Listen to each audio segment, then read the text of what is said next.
Yo, what's up, everybody? Happy Monday. Another fresh week starting off here on 412 Productions. Thank you guys so much for being here today, especially those who are here live and early, hanging out with me for the pre-show and the roll call.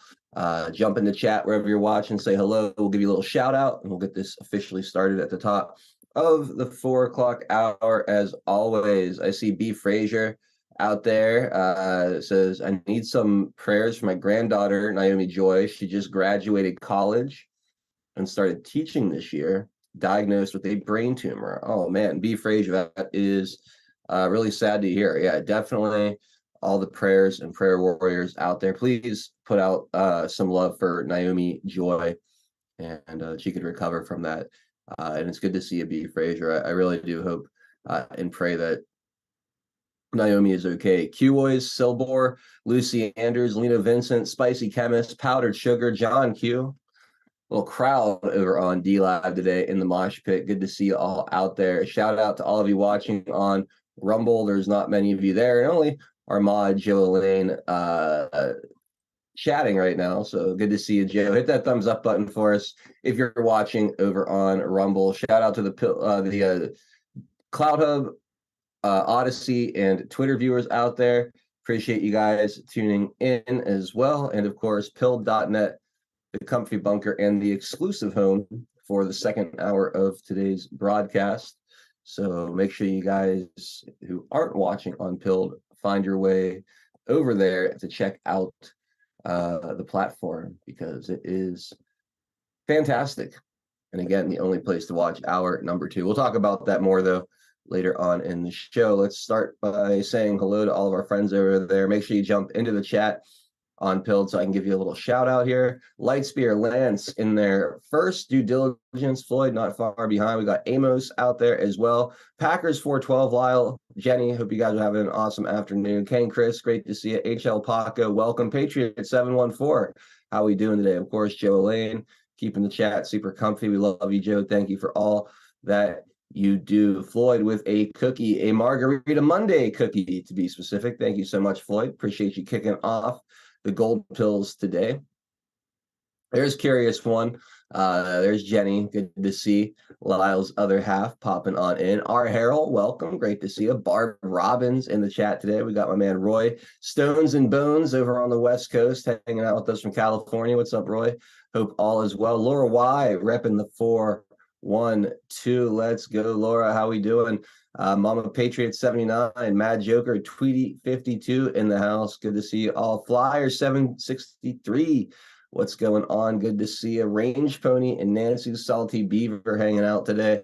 Welcome, you guys. Good afternoon, Mr. Gerardo. Dizzy Rockin' popping in from Manchester, UK. What's up, Dizzy? Shout out to all of our Patriots abroad, checking in from across the pond.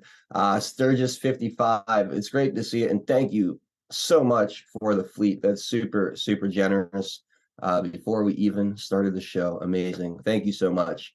I really appreciate that. We got did I say hi to Snow Bunny yet? What's up, Snow Bunny 68, Tweety 52, and who else is out there today? Let's see. D Patriot, say hi to D Lurker for us, please. D Richard in the house. I hope you had a great weekend too. My weekend was very nice. Thank you. Idaho Patriot 89 out there. What's up, Idaho Patriot? Holy Galjor says, God bless you, darling. Thank you for all you do. Great to see. Or Holly, not Holy, Holly. Oh man, it's Monday. No, it's Monday. That's all I'll say. Darth Q 369. Great to see you. DX in the house as well. And Eagle Freedom out there. Renee 0304. Good to see you. Big Willie in the house. Dave 75. And we got Good Work Gal checking in. Good to see you. Good Work Gal. Pensiter. What's going on, Pensiter? And 315. Russ says, have an upset tummy after going to a Haitian barbecue this weekend. Must have been someone I ate. Shit, Russ. All right. I see what you did there. Thank you for the cookie, my friend, and always appreciate the laughs, brother. To a Freedom Rider, also repping the 412. What's up, 2A? Happy Monday, buddy. Hope your weekend was great. Paul Thaddeus in the house. Good to see you. Captain Longboarder Says solar storm incoming. I don't know. I haven't heard anything about that. Vanita 71, welcome. Good to see you out there as well. All right.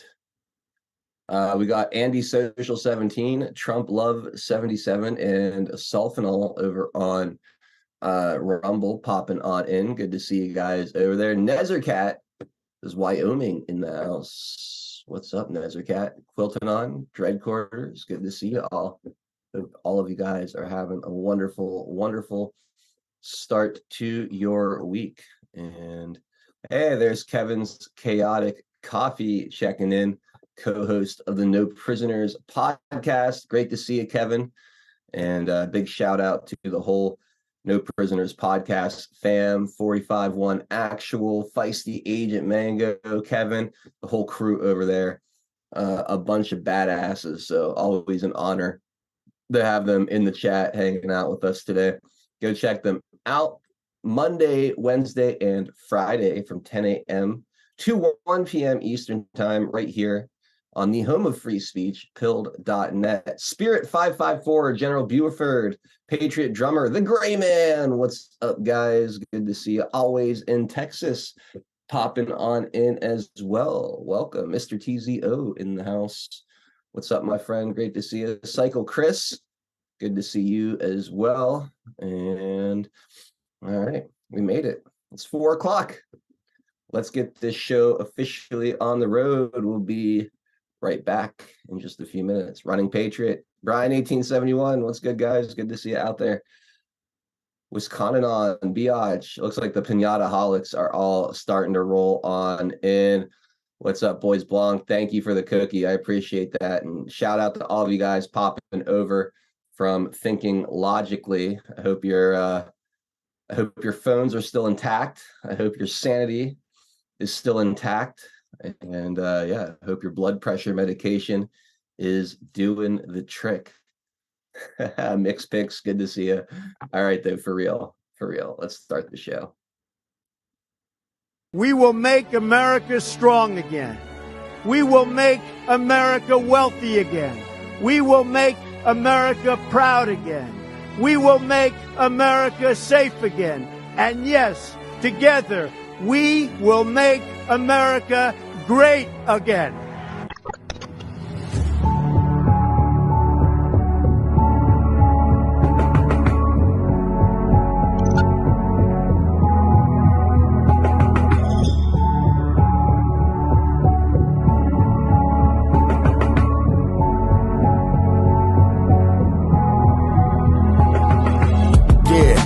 Y'all for tuning in, Patriots United, doing what we gotta do to win. Be addicted, the MS7, now we're moving in. And once we take over, we won't ever move again. Where we go on, we go all, I say it with pride. No, we won't run, we won't fall, we're right by your side. The demons have taken hold, but none of us will abide. Stand strong and stand bold, that's how we'll survive.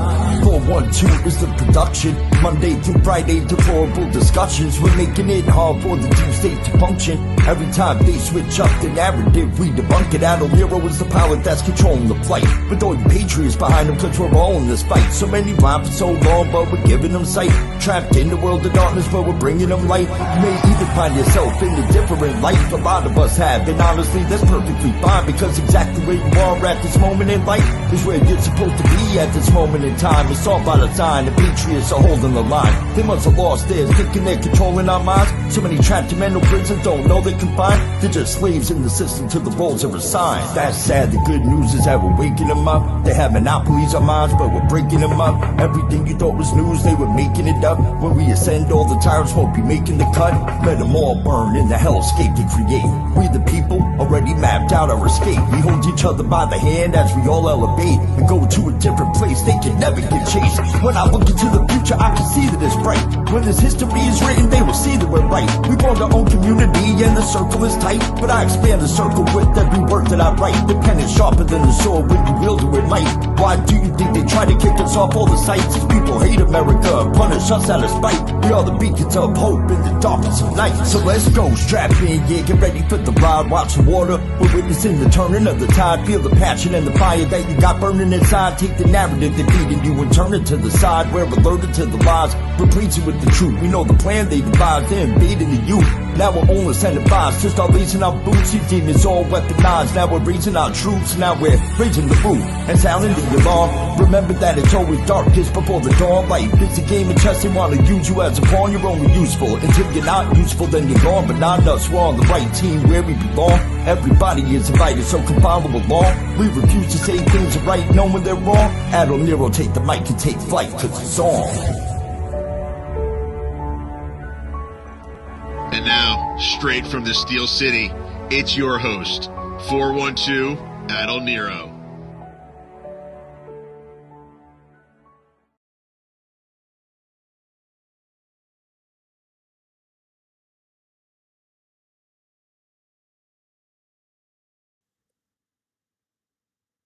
All right, what's up, everybody? Welcome back, and thank you so much for joining us for a fresh installment of Deplorable Discussions. My name is Admiral Nero. It is Monday, March 25th, 2024. I can't believe we are already heading into the final week of March, Easter week, and yeah, should have a good start to the show here. I'm joined by my OG crew, Mr. Tennessee Homesteader and Drunk Pinata, both could be riding shotgun with me for the next couple of hours.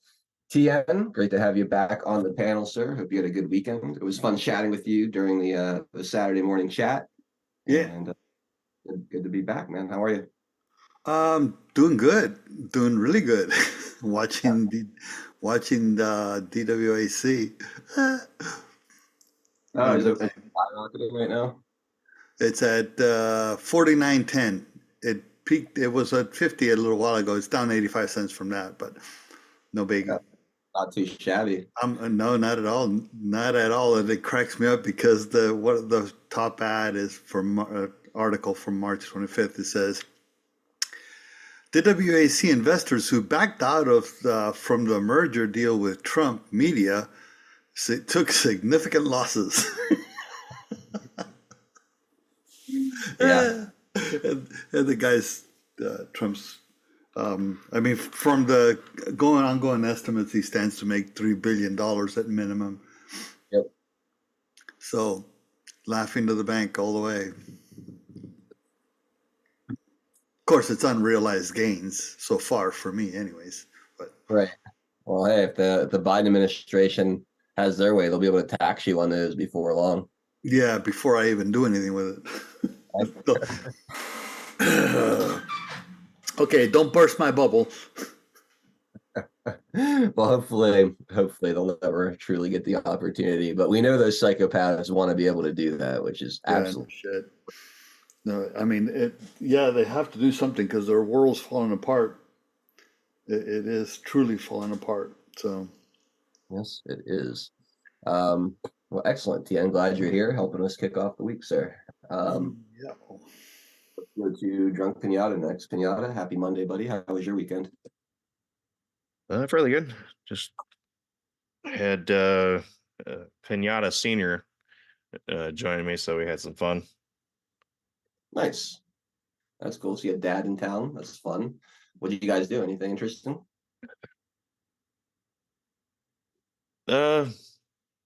Just watching some basketball, hockey, and some other stuff. Just talking. Nice. I was thinking logically today. Anything interesting we should know about? Most of it we're probably going to go over here, so I don't have any clips, so we'll kind of save it for that. Plus, I think my audience is very happy that we didn't have to go through Jen Psaki talking with Nancy Pelosi today. So I think everyone should be in a good mood.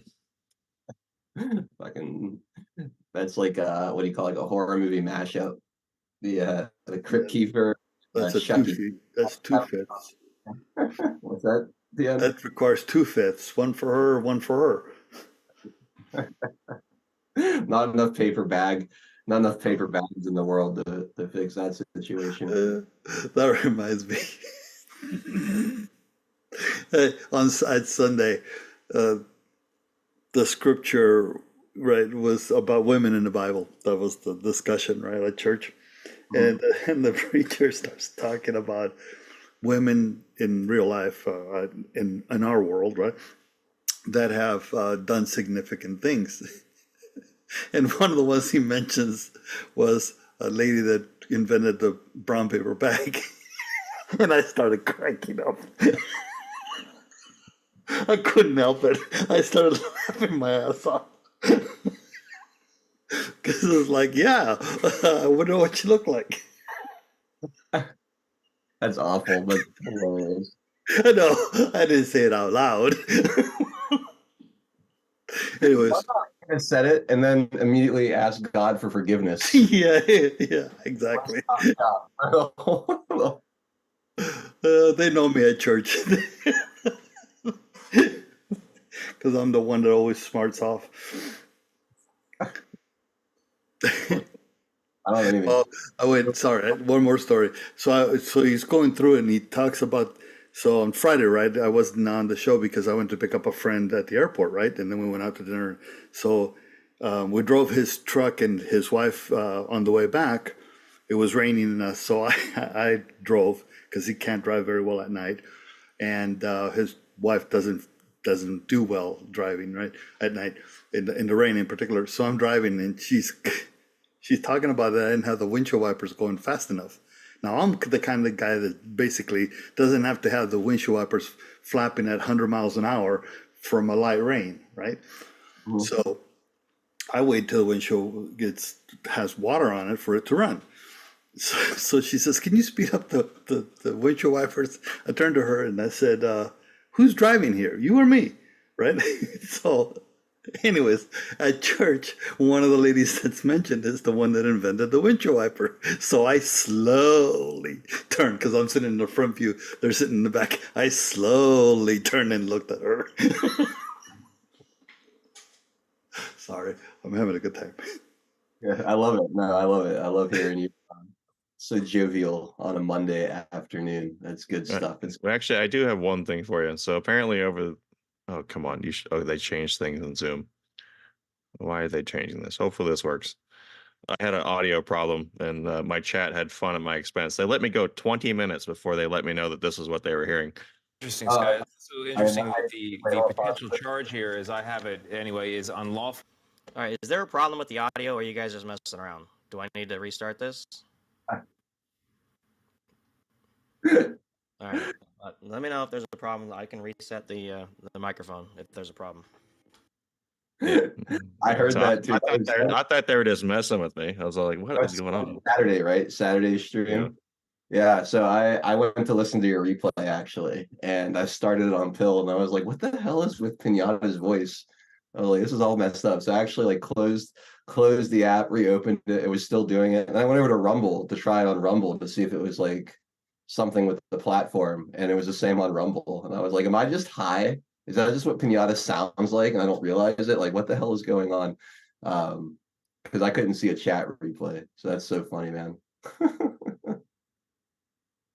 What was it? What was causing that? Like, I have no idea. I don't know. The only thing I could think of was that I had put my computer to sleep, but I left my audio FireWire interface on, and then when I turned it on, it just wasn't reset properly to the connection.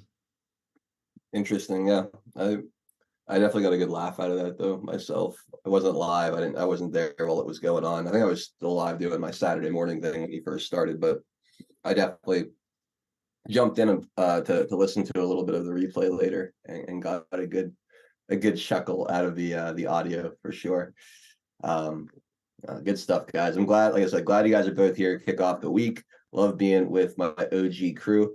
And I don't know, I thought Severe was going to join us today. He mentioned on his he had his mic set to Alvin.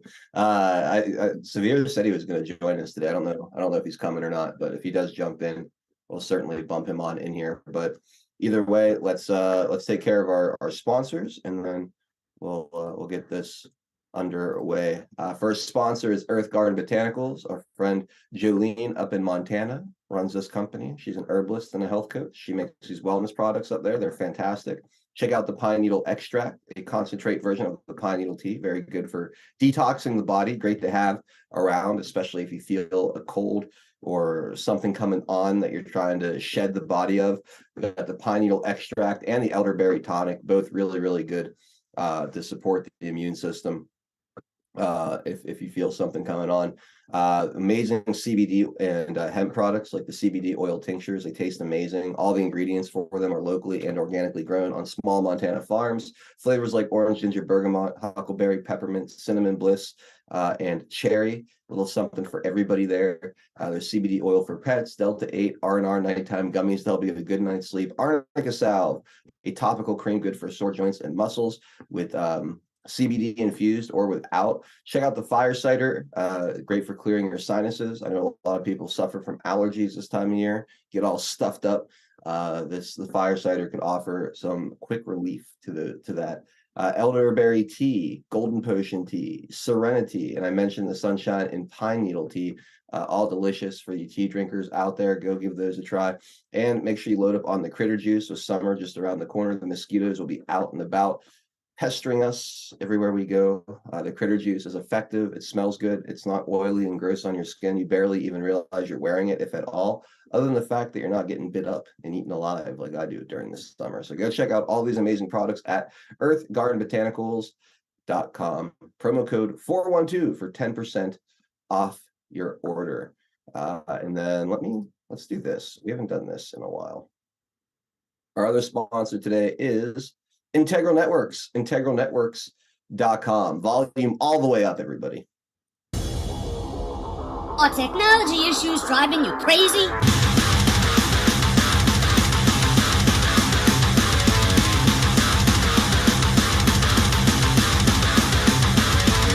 At Integral Networks, we know the best technologies where you don't even have to think about it. It just works. So you can get back to doing what you really want to be doing, like slapping some balls around on a golf course, or wherever you like to slap balls. Integral Networks has a whole buffet of IT services we can handle for you. Need to back up your data? No sweat.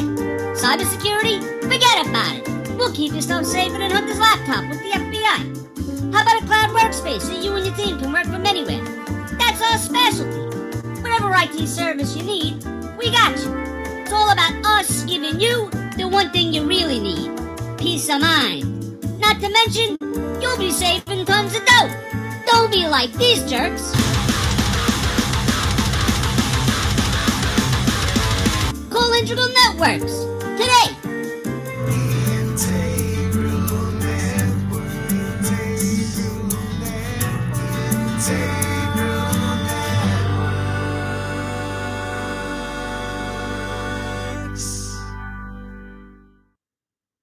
All right. And thank you, Floyd, for the ball slapping cookie. I appreciate that. A few other ones that came in I want to acknowledge real quick. No Prisoners podcast 451 actual hooking us up with 451 gold pills as we on for Wednesday. Absolutely, sir. Very much looking forward to having you on the panel this week. So Wednesday, make sure you guys tune in for that. Bender 2NQ1, thank you for the cookie. Filter Dog 1 with a can. Cheers, buddy. Great to see you too. This is winning today. Winning every day. We're winning every day, my friend. Sean Joe, thank you for the cookie. Polly, thank you for the shades. Old Salty Dog, Braves Piano, thank you guys for the cookie. Sturgis55 hooking us up with a can. Very much appreciated. Due Diligence with a ball slapping cookie. Again, thank you so much, Floyd. Sturgis55 just bought 6-month bronze tier subscription. That's amazing.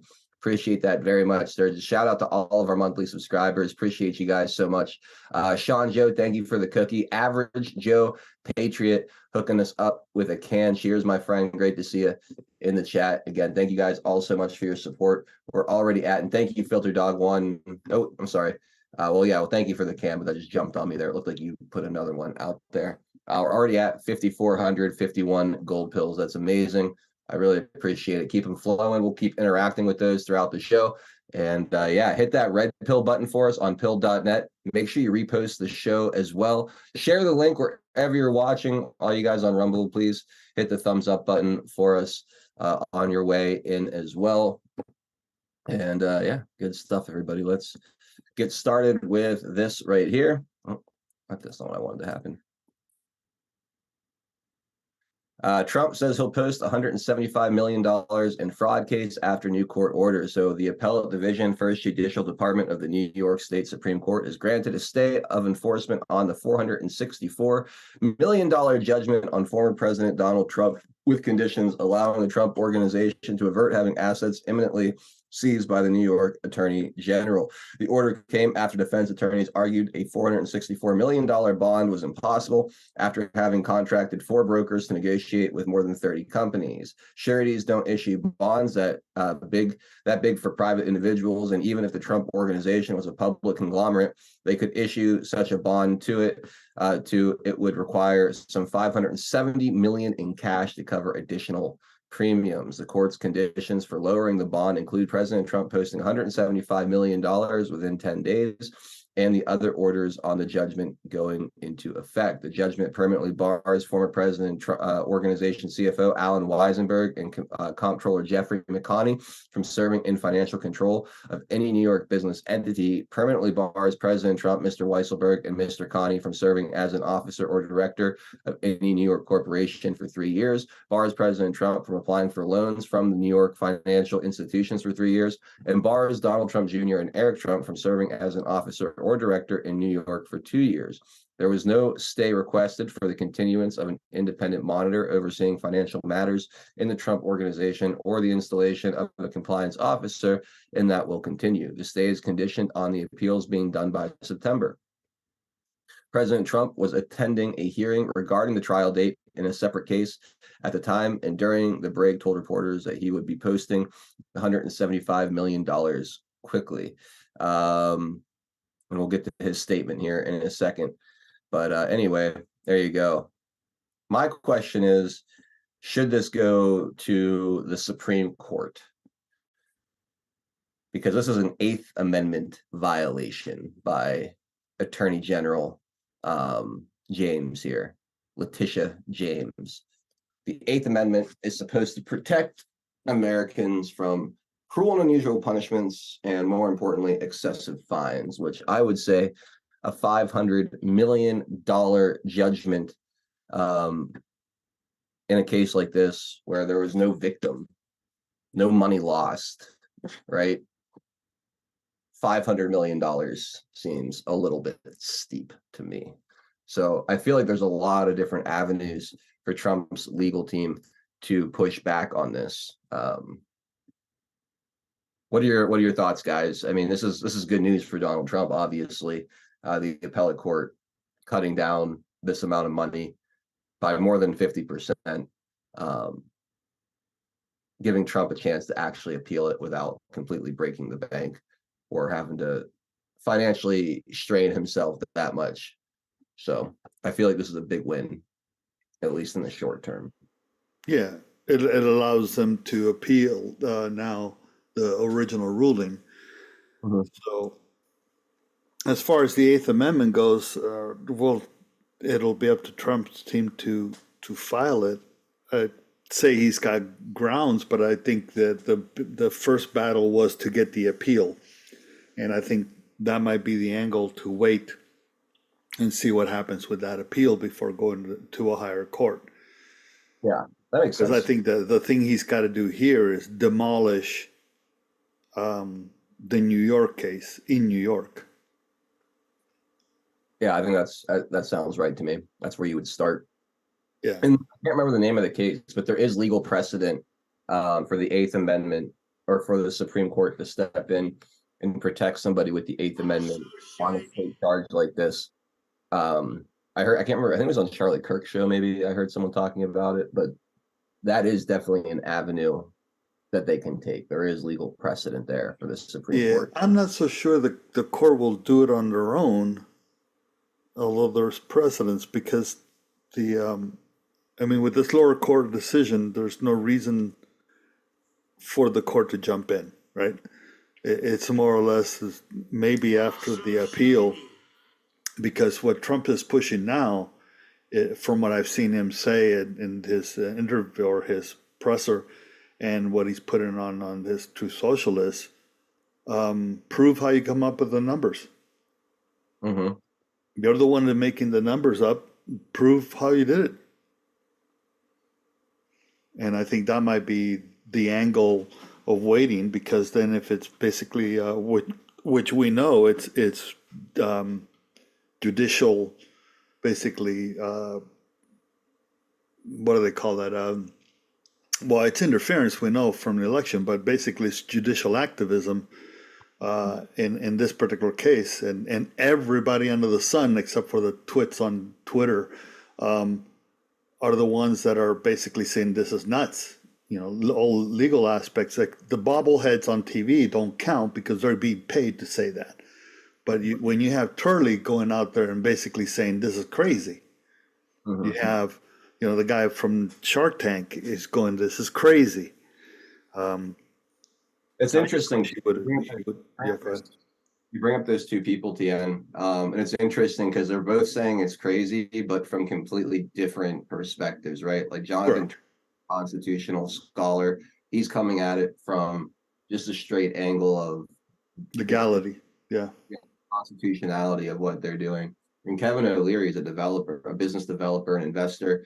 You know, someone that understands the financial world and the markets and the business side of things very, very well. And he's coming in it from, you know, the standpoint of like you're by the state behaving this way, no business is going to invest or feel comfortable, you know, operating out of your state, and what you're doing is completely obscene and absurd and anti-American from a business standpoint, a capitalist standpoint, the way this country is supposed to be. So it's interesting, you know, when you kind of combine those two viewpoints. They're right.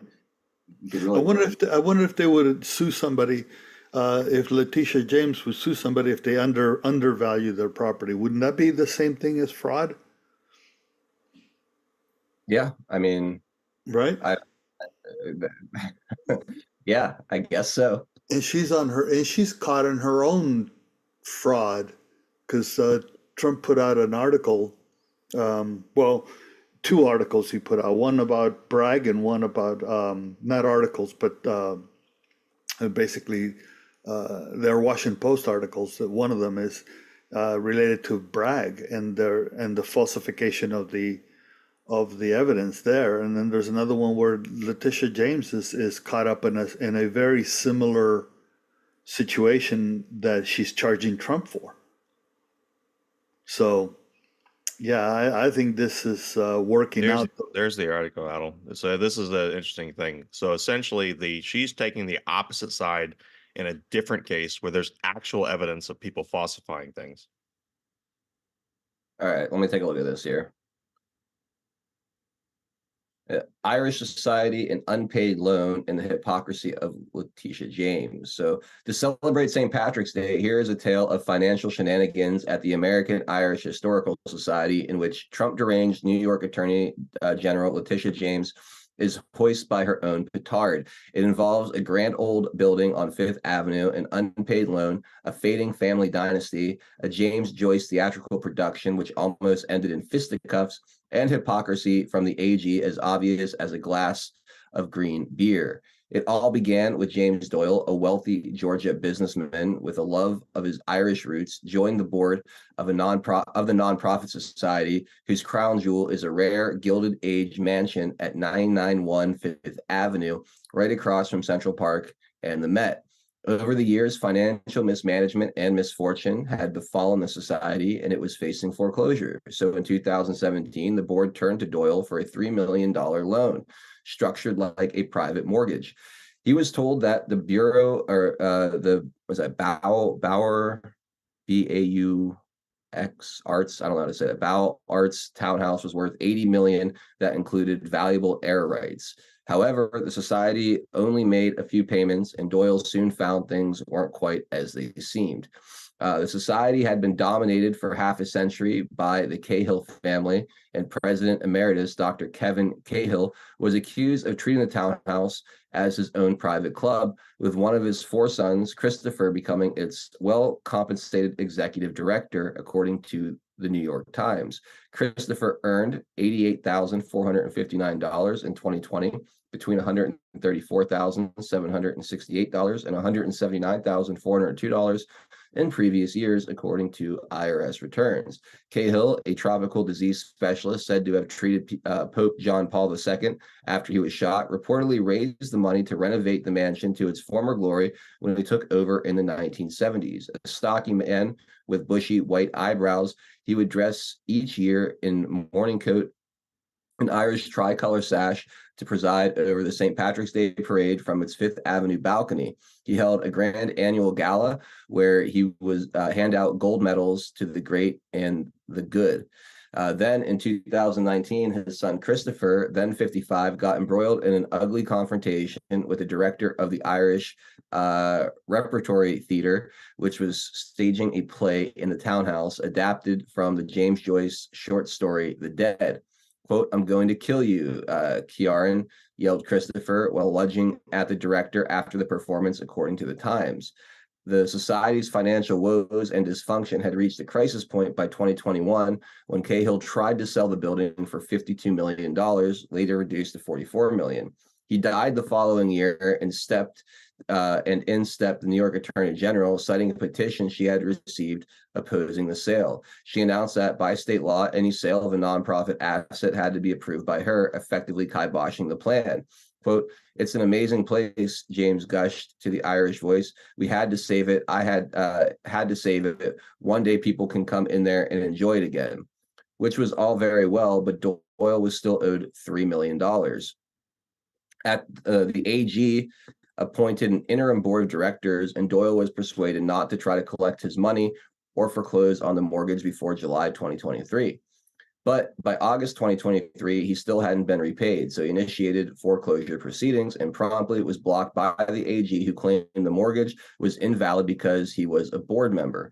On Friday, Doyle launched a lawsuit against the society and requested a subpoena be issued against James, requiring her to produce a raft of documents, including anything relating to campaign events hosted at the townhouse or any contributions to political campaigns from the society or any of its members or directors. Doyle's lawyer, Tim Parlator, alleges that James' enthusiastic involvement in the Doyle case may be driven by connections with the defendant. And he points out the uncanny similarities between his client's predicament and the notorious case James brought against Donald Trump for supposedly inflating the value of his properties to get a better mortgage, although her office is now taking a polar opposite position. The lawsuit alleges that Doyle was given fraudulently inflated valuations of the townhouse, putting its market value at over 80 million. Cahill and the society's current President General James Normile made representations to Doyle that the building had air rights that could be built or rebuilt higher than its current height. In reality, there were no air rights, and the actual value is closer to 20 million. The society made a gross overvaluation of the townhouse, which included Doyle to make the $3 million loan. Tish James said nobody is above the law, which should include Tish James, who seemed to have actively aided and embedded in the art of the steal, Parlator told the Post. The organization fraudulently inflated the value of their building to induce my client into giving them a mortgage, which Tish James is now trying to help these fraudsters avoid having to repay. The theory of fraud Tish James accused of the Trump organization of engaging in is identical to the fraud she is aiding and abetting here.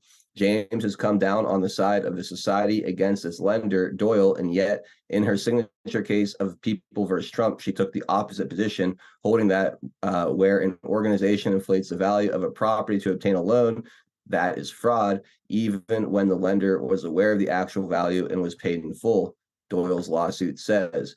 Trump was punished with a $355 million fine. So delighted was James by the verdict last month that she started live tweeting Trump's daily interest bill of $114+ million. Parlator points out that the society inflated the value of its property to obtain a loan, just like Trump was accused of doing. But the defense was that Doyle could not conduct the sort of sophisticated due diligence that Deutsche Bank did. Therefore, unlike Trump's lenders, Doyle didn't know the true value of the townhouse. An even more important difference is that Trump paid back every penny he owed, but the society never paid back Doyle. An old Irish proverb says, forgetting a debt doesn't mean it's paid. So that's very interesting right there.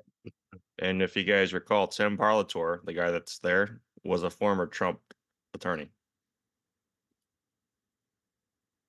Yeah, the name sounded familiar for sure. Yep. So he's not currently representing him, but every chance he gets to go on to a TV show or a TV show appearance, he never badmouths Trump and is a very straight shooter. So it's Yeah. interesting that he's on that case in particular. Absolutely. Very, very interesting. I had no idea that was even happening. That's a good find right there. That's a really good find right there. Good stuff. What's up, Pixels? How you doing, man? Not bad. How are you guys doing? Surprise. Yeah, surprise indeed. Two shows in a row. It's kind of wild. I actually managed to get up at a decent time today, so hey, big win there. Glad you're here, man. I don't know if did you listen to that whole last story? I did not, but me and TN did take a look at that actually. Lynn's over it sent it to us on Saturday Shenanigans, so I did get a chance to look at that. Just another case of one of these Democrats being a total and complete freaking hypocrite. Yeah, plenty of examples of that. So let's read some of Donald Trump's comments here on some of these most recent things. Here's a Truth Social post. He said, Judge Engoron has refused to obey the decision of the appellate division relative to the statute of limitations. This is a confrontation between a judge and those that rule above him, a very bad situation in which to place New York State and the rule of law. Engoron has disrespected the appellate division, and it's very clear in precise ruling. He should be made to do so and at the same time release the gag order. This is the fifth time in this case that he has been overturned, a record. His credibility and that of Letitia James has been shattered. We will abide by the decision of the appellate division and post either a bond, equivalent securities, or cash. This also shows how ridiculous and outrageous Engoron's original decision was at $450 million. I did nothing wrong, and New York should never be put in a position like this again. Businesses are fleeing, violent crime is flourishing, and it's very important that this be resolved in its totality as soon as possible. Thank you. So there's one comment or one set of remarks there. There was another one where he said, let me pull this back up actually. Says Judge Engoron and Letitia James should be forced to explain why he ruled that Mar-a-Lago was worth $18 million when in fact it's worth from 50 to 100 times that amount. How did the Attorney General of the state of New York force this corrupt judge to do that in order to help her narrative? And why, he says. And here's Donald Trump making some comments coming out of reacting to the New York Appeals Court ruling. Take a listen. Thank you very much. Judge Engoron has done a terrible disservice to the state of New York. What he's done is terrible. Businesses are fleeing, and you see that. We just released a statement on Truth. Businesses are fleeing, and crime is flourishing all over the state, and what he's done is such a disservice and should never be allowed to happen again. New York State is being battered by his decision. So I greatly respect the decision of the appellate division, and I'll post either $175 million in cash or bonds or security or whatever is necessary very quickly within the 10 days. And I thank the appellate division for acting quickly. But Judge Engoron is a disgrace to this country, and this should not be allowed to happen. Thank you very much. All right, so there you go. Some reaction from Donald J. Trump with all this absurdity going on with this case. So, what is that? Is that mine? What is that? It does sound like it's yours. Yeah, that was mine. That was weird. All right. Anyway, there you go. Any other thoughts on this New York fraud case? This pretty obscene stuff. Good. I'm glad that he doesn't have to put up $500 million to appeal it. It was, I think, a big win to have that lower $275 million. It doesn't seem like he's gonna have any trouble posting that, and should allow him to continue to fight this absurdity through the appellate process. And I think it'll ultimately end up at the Supreme Court, where it'll become an Eighth Amendment issue again. And that is our protection against excessive fines and cruel, unusual punishment. And I would argue that what they're trying to do to him in New York is extremely excessive. and selective too. I mean, you could even say it's selective as well, just based on that New York Post article in that mansion on Fifth Avenue, that whole situation. So there's a lot of different avenues to challenge and hold this up in court and find a way to get it dismissed. So, you guys have any other thoughts on it? Yeah, I've been thinking lately, just watching all of this ridiculous lawfare against President Trump and the corrupt DAs and AGs and the obviously politically biased judges. So I'd like to see during President Trump's second term, and Tian Homestetter and Patriotsky and I discussed this on Saturday. What can be done either legislatively or maybe even another addition to the Bill of Rights to prevent these types of things from happening. I think number one, Judge Engoron, he's been overturned now 5 times. I think there should be a set number of times that a judge can be overturned in a criminal case. It should trigger the automatic disqualification of that judge. I think that would prevent a lot of this unfair bullshit that we've seen from Engoron. If a judge knows that if they make ridiculous rulings like this and they get overturned a certain number of times, they're going to get removed from the case. That might make them think twice before acting in such a biased manner. And I also think that there should be something. I think something should be done legislatively to prevent any prosecutor, whether it be a DA or an attorney general, from going after somebody if they say, like Letitia James did during her campaign, that they're going to go after a specific person. In that case, it was Donald Trump.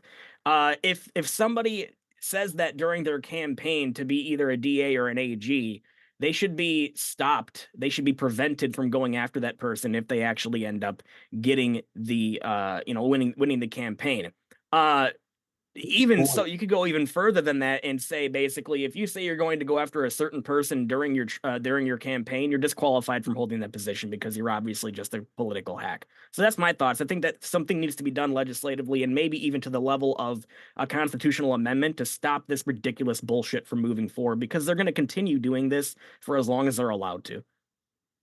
It should, at the very least, Letitia James should have to recuse herself from the case, if from making those comments, because there's no way that she's, going in there looking for blind justice. I mean, even was it her that had the press conference, or was it Fannie Willis, where she said that the Trump administration is too right and too white?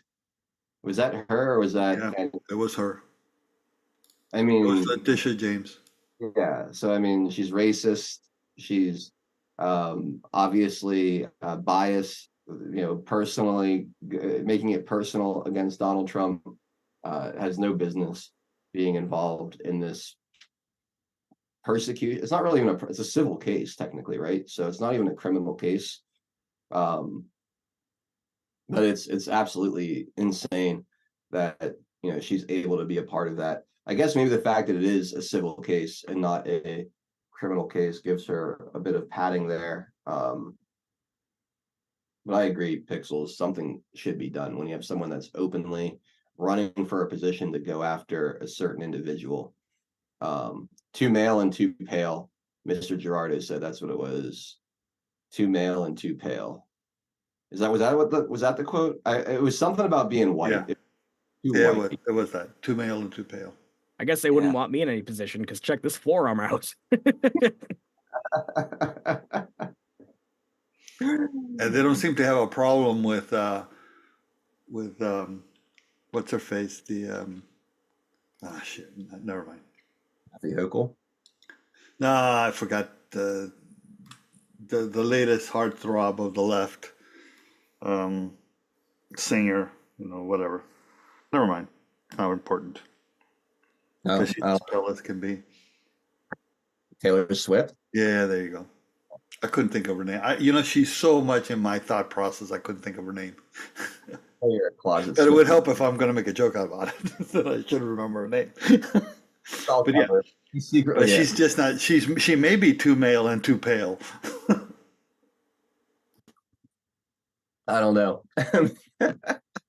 Maybe she's definitely too pale.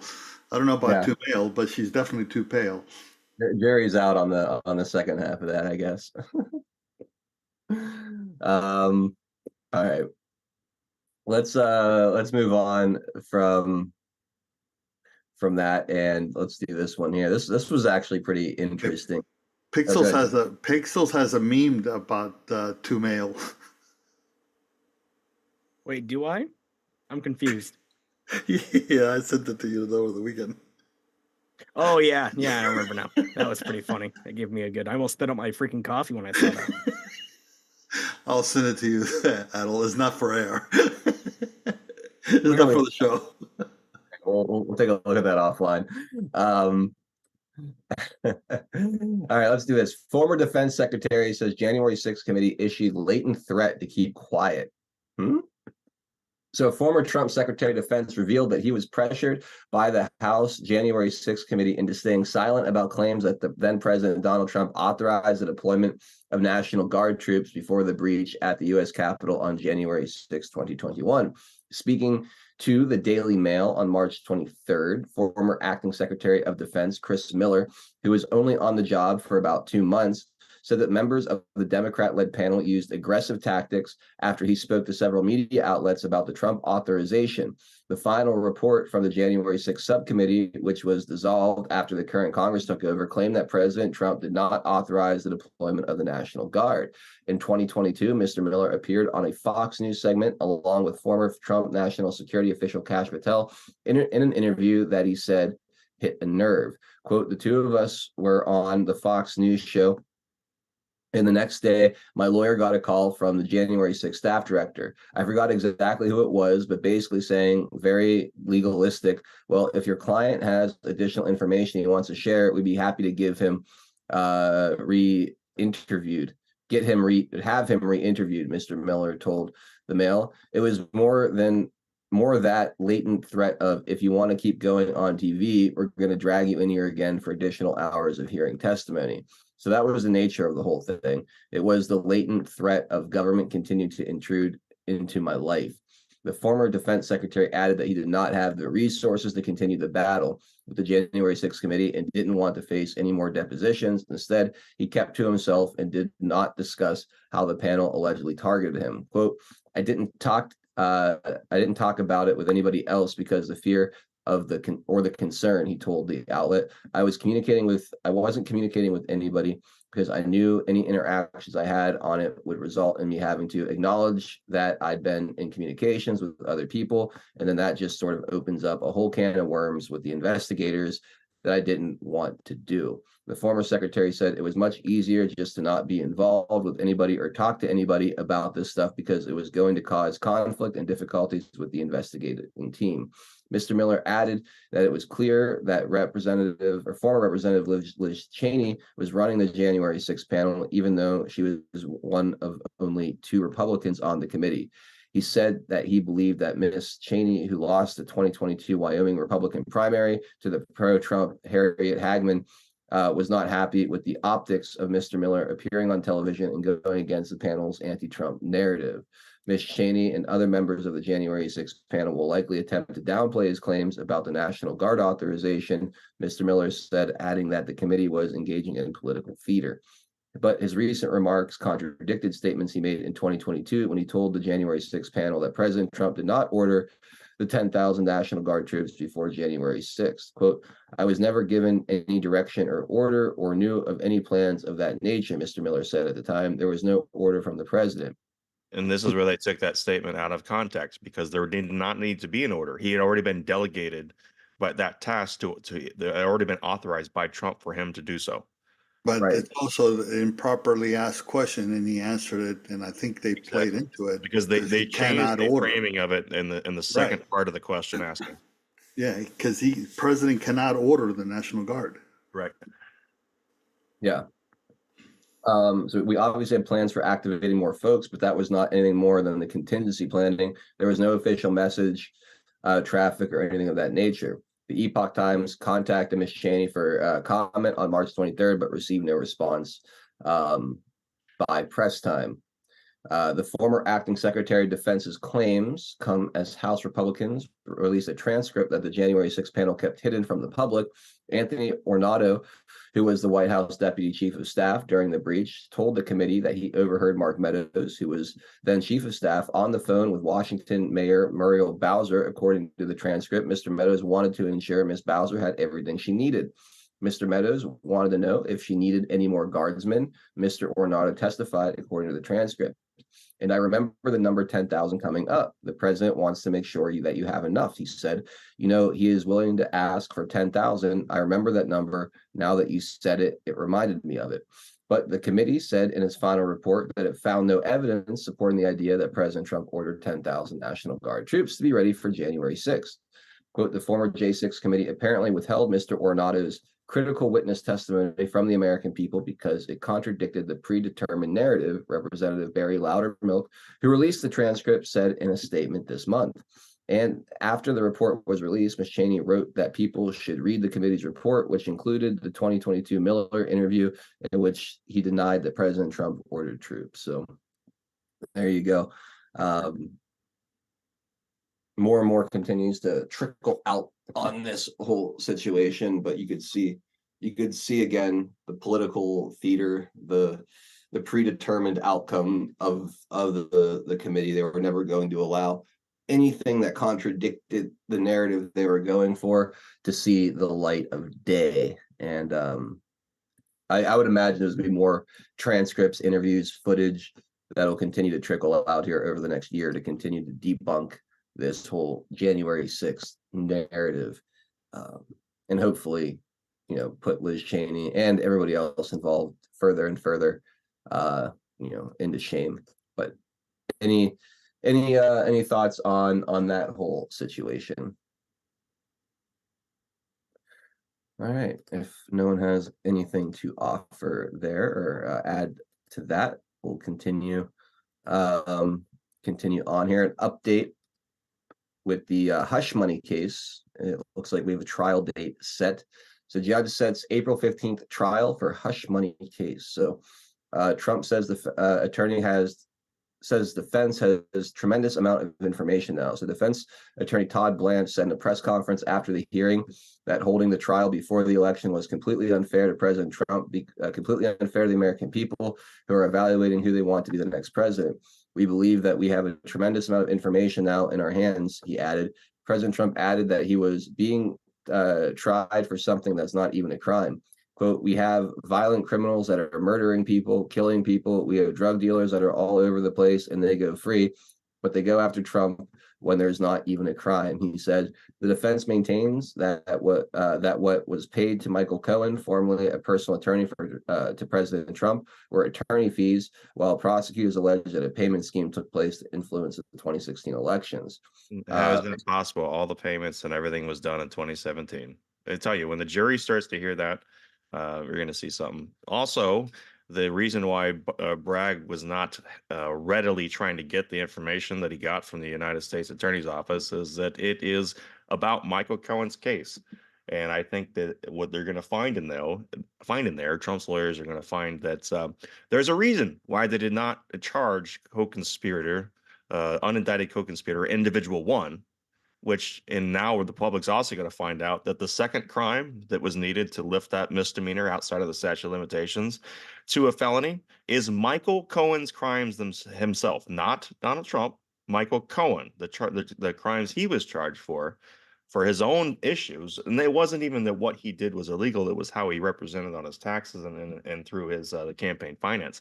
That is on him. That's not so. It wasn't. If he had done the reporting correctly, this wouldn't have been a crime for him. It was only because he was caught up in his own hubris on other issues, just taxi medallions and other things that this was even pursued. And you can't convince me that if they had a chance to call individual one or unindicted co-conspirator individual one during Trump's term, that they would not have charged him. Come on. I mean, you're not going to convince me that they wouldn't look past the Office of Legal Counsel precedent or the standing tradition of not charging a sitting president. Come on. Yeah. And the court just berated Cohen for being essentially a serial perjurer. Yep.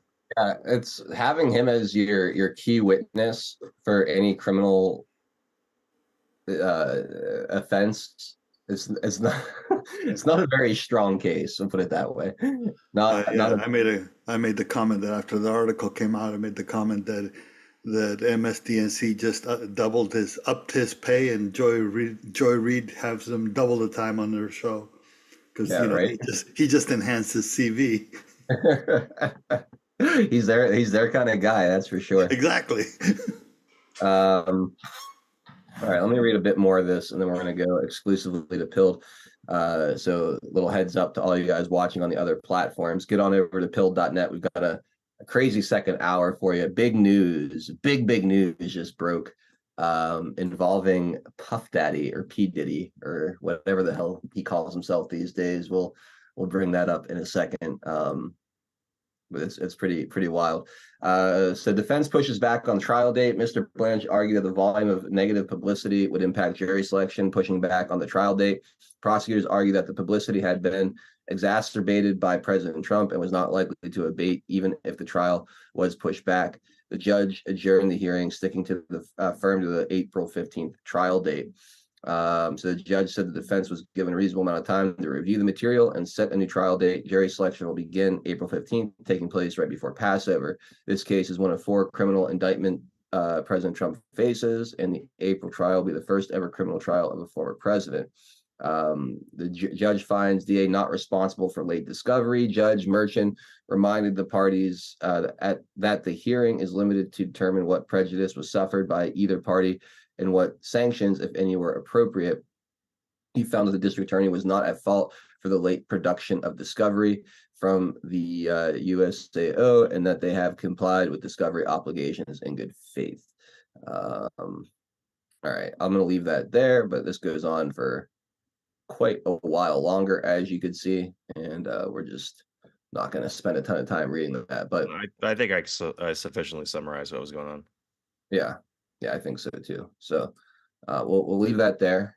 We are at 4:55. It is time for us to go exclusively over to pilled.net. So those of you guys watching on Rumble, DLive, CloudHub, Odyssey, Twitter, YouTube, find your way over to pilled.net. I've got a link in the Rumble description underneath the stream. I'm going to throw it over into the chat on Rumble and DLive as well.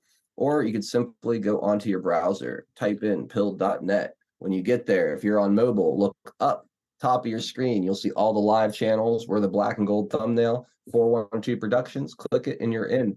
If you're on desktop, look to the left side of your screen. You'll see all of the live thumbnails over there. Again, we are that black and gold guy, 412 Productions. And all you got to do is click and you'll be right on into the show. Super easy, super smooth. It's a great platform. The only true free speech platform going right now when it comes to live streaming and video content. So get familiar, get on over there and come say hi to us. I'm going to play a quick video. We'll come back on the other side and officially say goodbye to the other platforms. Read the gold pills that have come in since the last time we checked in, and we'll jump headfirst into hour number 2. We'll see you guys in 60 seconds. Pilled.net is proud to host 412 Productions exclusively on the true home of free speech. To continue watching the show, we are here to help you over to Pilled. If you're new to the platform, just click on the welcome link provided. It will then automatically walk you through signing up for your free account. If you already have a Pilled.net account, follow the link provided directing you straight to 412 Productions channel. We are excited to have you join the Pilled family, and if you have any questions at all, please email support@pilled.net. Enjoy the rest of 412 Productions on Pilled.net. Free speech lives here.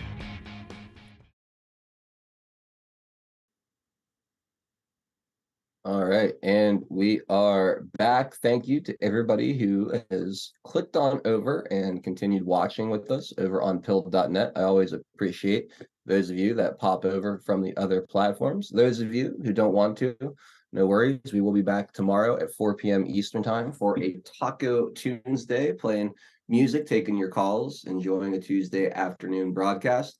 On Wednesday, we've got the 45-1 Actual, the No Prisoners podcast, join the panel. We'll be excited to have him on for his monthly visit. And then Thursday is taking it back, and Friday we'll wrap up the week with the OG crew. Depending on how things go, I might see what the Garrisons are up to as well. We'll just have to play it by ear and see how the week does wrap up here this last week of March. But it is time to say goodbye to all these other platforms. So again, jump on over. We got a big second half for you guys. But if not, we'll catch you guys on the next one. So we'll see you guys later.